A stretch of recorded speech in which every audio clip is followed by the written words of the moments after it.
Maayong adlaw ninyo diyan tanan mga badi. Oh, hahay. So karon ubani ko ninyo nga spray niya to mga tanom karon. So nakita niyo mga badi no, nag-spray ta sa ato ang mga talong diha.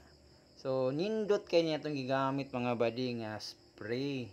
Kay kini siya mga badi ako ra gining mga binuhat kining mga organic nato nga mga fertilizer. So ang atong gigamit karon ba nga badi mo ni siya gitawag nga FPJ ug ang complete fertilizer.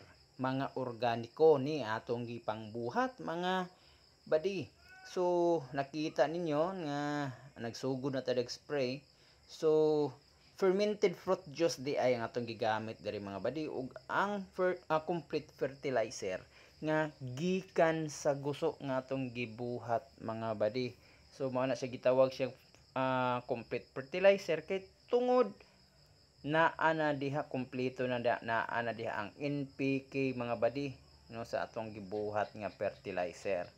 So mao na ang nindot jud day kaayo mga badi no nga kita gyud magbuhat sa ato mga fertilizer kana yung mga organic nga atong gigamit mga badi ba kay dili ta mahadlok mukaon sa atong mga utanon kay sureball man ta nga organic ang atong gigamit kaysa wala ta nasayod kung asa gikan.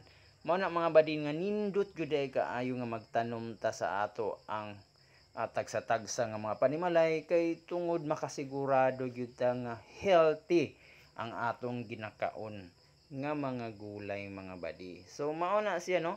Nakita ninyo mga badi very kuan jud kay ni siya. Nindot jud ay ni siya nga gigamit nato nga fertilizer mga badi. Kining gitawag nato nga fermented fruit juice ug ang complete fertilizer nga gikan sa guso. So sa susunod nga mga video mga badi tudloan niya ta mo unsaon paggamit o unsaon pag buhat ni ining mga fertilizer nga akong gigamit karon. No, mas nindot yun nga kita ba ang magbuhat mga badi kaysa mamalita no.